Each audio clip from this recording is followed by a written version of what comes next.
बिस्मिल्लाहिर्रहमानिर्रहीम और अस्सलाम वालेकुम। 4 फरवरी और पाकिस्तान में मंगल की शाम। मैं इस वक्त आपसे मुखातिब हूँ इटली के शहर रोम से।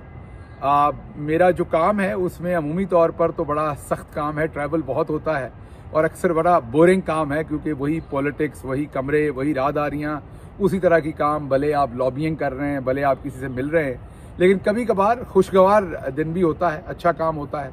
आज मैं रोम में हूँ और काफ़ी सारी मुलाकातें हुई। आज के व्लॉग में जो खबरें हैं वो तो आपको बताएंगे, लेकिन काफ़ी सारी आज मुलाकातें हुई। जो इटालियन पार्लियामेंटेरियन हैं, इनकी जो फॉरेन अफेयर्स की कमेटी है, इनके दूसरे लोग हैं, ह्यूमन राइट्स के लोग हैं, यूनिवर्सिटीज़ के प्रोफेसर्स हैं, जर्नलिस्ट हैं, थिंक टैंक्स हैं। तो बड़ा भरपूर दिन था आज मेरा पूरा रोम के अंदर। और अभी मेरी जो आखिरी मीटिंग ख़त्म हुई एक प्रोफेसर साहब के साथ, उसके बाद मैंने सोचा पीछे मेरे वेटिकन सिटी, मैंने सोचा क्यों ना यहीं से आपके साथ इनिशियल जो है वो रिकॉर्डिंग की जाए, क्योंकि ये एक ऐसी जगह है जो मैं आपको दिखाता हूँ कि यहाँ से ऊंचाई से आपको पूरा रोम का शहर नज़र आएगा। जैसा कि मैंने आपको कहा कि अमूमी तौर पर, साथ आ जाइए, अमूमी तौर पर तो मेरा काम जो है वो खासा बोरिंग होता है, लेकिन आज का दिन ऐसा था कि जो मेरा काम था वो खासा प्रोडक्टिव भी था। जैसा कि मैंने आपको कहा कि उसमें एक तरफ तो मीटिंग्स थी तमाम की तमाम,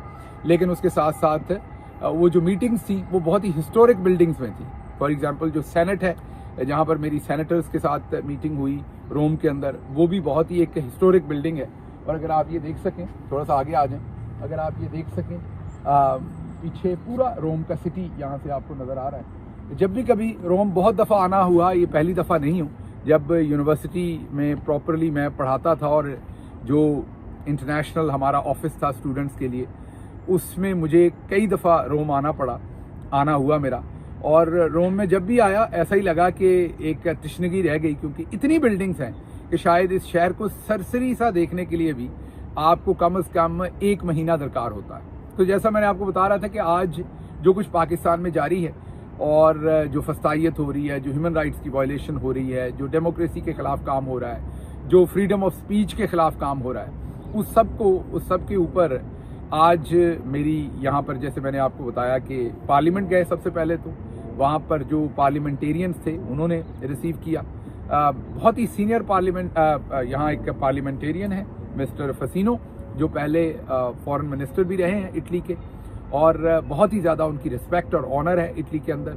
उन्होंने रिसीव किया, उन्होंने होस्ट किया वहाँ पर। उनसे बहुत ही तफसीली बातचीत हुई। अभी उस बातचीत के बारे में ज़्यादा नहीं बताऊंगा, लेकिन ये आपको बता सकता हूँ कि उसके बहुत अच्छे नताइज आएंगे। उसके साथ साथ एक और बहुत हाई पावर्ड मीटिंग हुई, जहाँ पर मैं उन इटालियन पाकिस्तानियों को लेकर गया जो इटली के, जो हैं पाकिस्तानी लेकिन इटली के शहरी हैं, और उनको हमारी रजीम ने हाल ही में ब्लैकमेल करने की कोशिश की। उन्होंने जब ब्रेशिया के अंदर जो होने वाला एहतजाज था उसकी मैनेजमेंट में वो शामिल थे, तो पीछे से उनके घर वालों को उठा लिया और उनसे ज़बरदस्ती वीडियो मैसेजेस लिए गए, उनको ब्लैकमेल किया गया।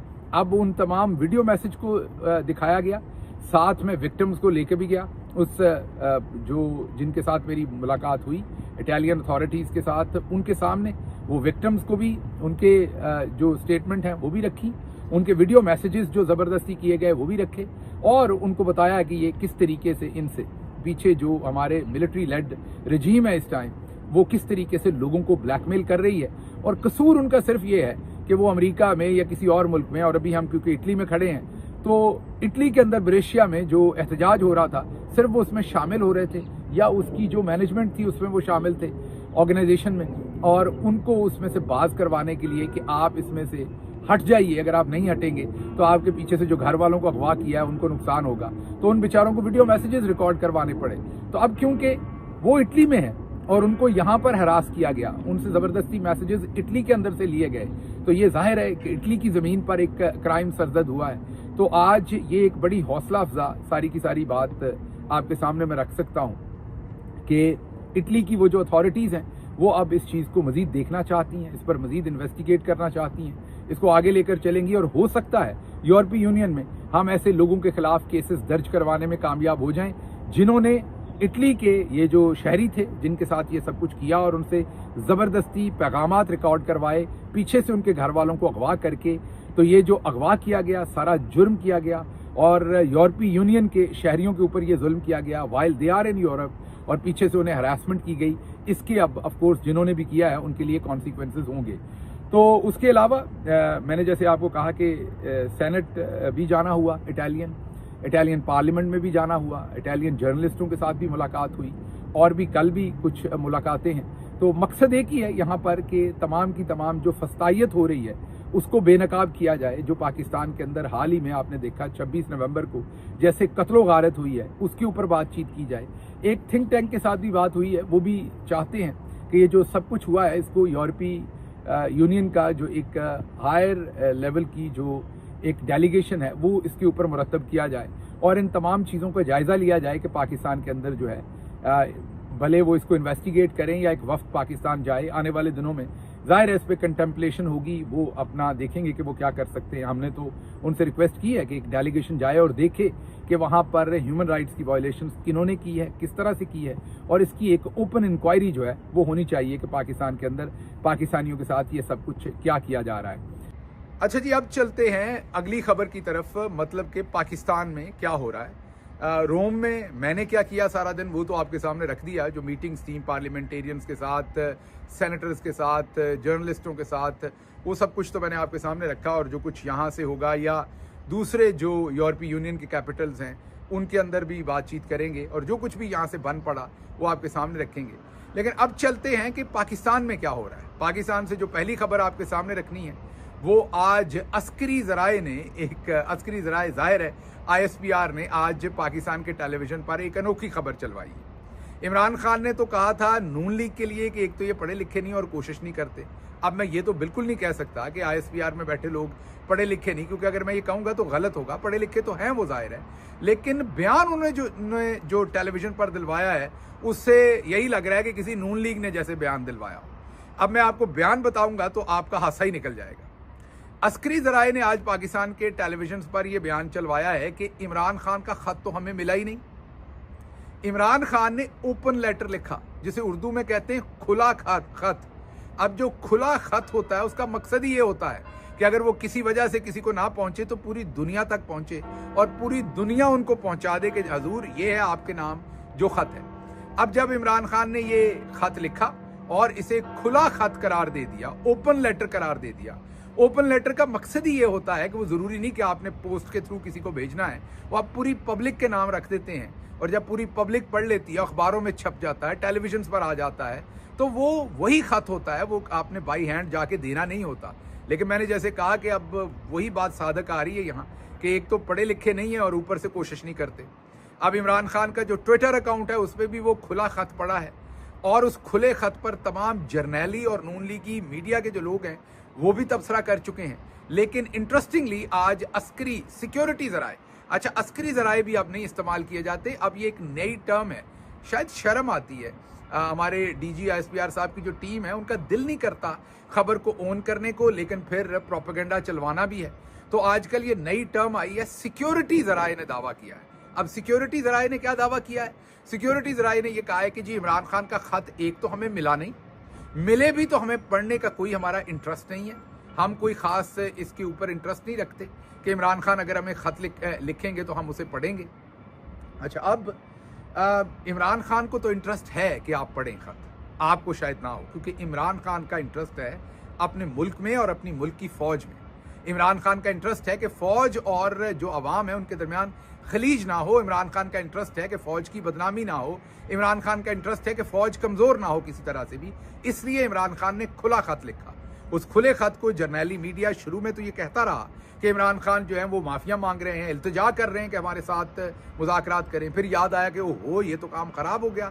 फिर तज्ज़िये ये किए गए कि बदतमीज़ी की है या धमकी दी है, या ये कहा गया कि ये तो फ़ौज के अंदर इंतशार फैलाने की कोशिश की जा रही है, ये किया। लेकिन उससे भी आगे आपको बताते हैं, उससे अगला अब काम क्या किया कि अब कहा जी सिरे से हमें ख़त मिला ही नहीं और हमें ये ख़त पढ़ने की कोई ख़ास ज़रूरत भी नहीं है। अब इस पर आप सिर्फ मुस्कुरा सकते हैं और इस अकल को 21 तोपों की सलामी दे सकते हैं कि खुला खत जो पूरी दुनिया में एक मुरव्वजा तरीका है कि जब आप खुला खत लिख देते हैं तो वो सबको पहुंच जाता है, और वो उसके बारे में ये बयान दे रहे हैं। मुझे लग रहा है कि बयानिया यहाँ से शुरू हुआ था कि इमरान खान लेट गए हैं, उसके बाद बयानिया ये बना कि इमरान खान ने धमकी दी है, फौज में इंतशार फैलाने की कोशिश की है, और जब पता चला कि ये भी बयानिया काम नहीं आना, तो अब अगला बयानिया ये है कि जी हमें खत मिला ही नहीं। खत का इंतज़ार तो ये था कि इमरान खान माफ़ी मांगे। बार बार टाउटों से ये कहलवाया जा रहा था मीडिया पे कि इमरान खान माफ़ी मांगे हमसे तो फिर बात आगे होगी। इमरान खान ने माफ़ी मांगने की बजाय जो जराइम किए हुए हैं लोगों ने, उनको इन राइटिंग में चार्जशीट कर दिया है। अब बजाय इसके कि इमरान खान माफ़ी मांगते, उनके पॉइंट ऑफ व्यू से उन्होंने तो हमें चार्जशीट कर दिया है। अब उस चार्जशीट का या तो हमें जवाब देना पड़ेगा, हमें बताना पड़ेगा इलेक्शन हमने क्यों लूटा, हमें 26वीं तरमीम हमने इस तरीके से क्यों करवाई, हमने सुप्रीम कोर्ट के ऊपर कब्जा क्यों किया, अब हाई कोर्ट्स पर कब्जा क्यों किया, हमने मुल्क के अंदर ये लॉ एंड ऑर्डर और इंसानी हकूक की पामालियाँ क्यों की। अब ये तो चार्जशीट है पूरी की पूरी, हमें तो माफ़ी दरकार थी, वो भी ऐसा। वैसे इमरान खान साहब भी वाकई इनके ये बेचारे उनसे तंग तो सच हैं, क्योंकि ये माफ़ियाँ चाहते हैं उनसे।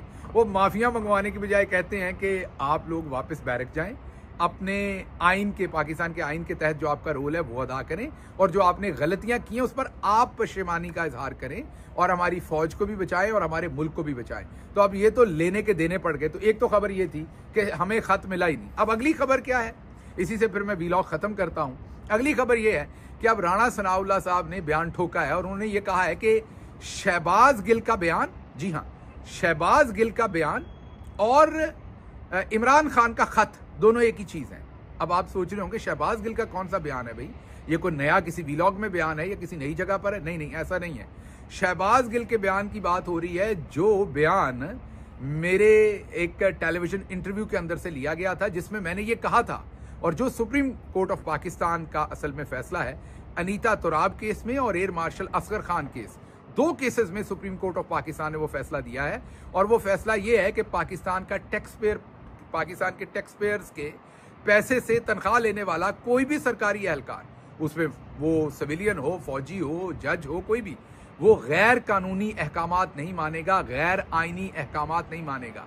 ये फैसला तब दिया था जब अदालत के सामने एक साबिक DGI ने आके बयान हल्फी दे दिया था कि हमने बेनज़ीर साहबा को हराने के लिए नई जमात बनाई थी और पैसा तकसीम किया था और ज़मीर खरीदे और बेचे थे और इलेक्शन को मनूवर किया था। तो तब सुप्रीम कोर्ट ने तंग आके ये जजमेंट दी थी कि कोई फौजी हो या सिविलियन हो, वो गैर आइनी अहकामात नहीं मानेगा, और ऐसे अहकामात जो आइन के खिलाफ हो उन पर अमल पैरा नहीं होगा। अब ये बयान मैंने तो खैर इस तरह से बयान भी नहीं दिया था, मेरी बात तो कम्प्लीटली और थी, लेकिन उसको इस कॉन्टेक्स्ट से जोड़ा गया, और जोड़कर मुझे याद कीजिए, ये अगस्त 2022 की बात है जब मुझे अगवा किया गया था, फिर तशद्दुद किया गया, और उसी केस में अरशद शरीफ को नॉमिनेट किया गया। मेरे साथ ही अरशद शरीफ मुल्क छोड़ गए, उसके बाद उनको कत्ल कर दिया गया, वो शहीद हो गए कीनिया के अंदर। ये उस केस की, उस बयान की बात हो रही है।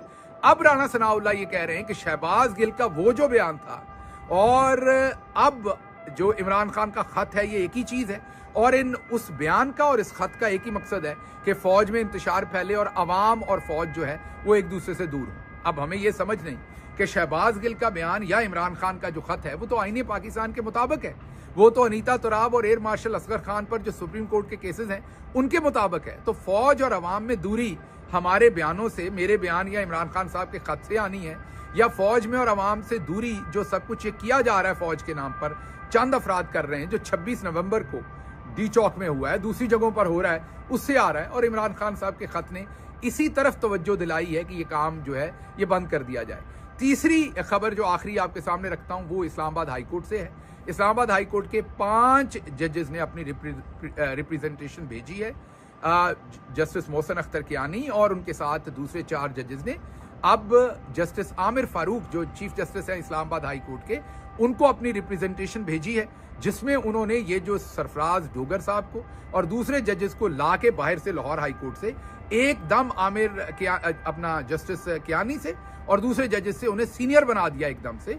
तो उन्होंने इस पर एतराज किया है और उन्होंने कहा कि आप गलत कर रहे हैं। जाहिर है, जैसे ऊपर जस्टिस मंसूर अली शाह साहब को डिप्राइव किया और जस्टिस याया अफरीदी को अपना चीफ जस्टिस बना लिया अपनी मर्जी से, वैसा ही काम अब नीचे किया जा रहा है। आमिर फारूक साहब को सुप्रीम कोर्ट लेके जाएंगे और उनकी जगह पर जस्टिस सरफराज डोगर को चीफ जस्टिस बनाना है। तो अब जो 5 जजेस हैं इस्लामाबाद हाई कोर्ट के, उन्होंने खत लिख दिया है, खत लिखा है उन्होंने जस्टिस आमिर फारूक को। खत नहीं, ये रिप्रेजेंटेशन है जो एक अदालती तरीका है, और उस रिप्रेजेंटेशन की कॉपी उन्होंने जस्टिस याया अफरीदी को भी भेजी है। मेरा नहीं ख्याल कि ये जो मिलिट्री बैक्ड दोनों जजेस हैं, माजरत के साथ दोनों, एक इस्लामाबाद हाई कोर्ट के चीफ जस्टिस हैं, एक सुप्रीम कोर्ट के, मेरा नहीं ख्याल ये रिप्रेजेंटेशन के ऊपर ईमानदारी से कोई फैसला करेंगे। लेकिन ये भी एक इंपॉर्टेंट डेवलपमेंट है और आने वाले दिनों में देखते हैं कि इसमें से क्या निकलता है। मुझे बहरहाल अभी तक मेरी तरफ से इतना ही। मुझे इटली के शहर रोम से इजाज़त दीजिए। अल्लाह आपका हामी और नासिर हो। पाकिस्तान जिंदाबाद।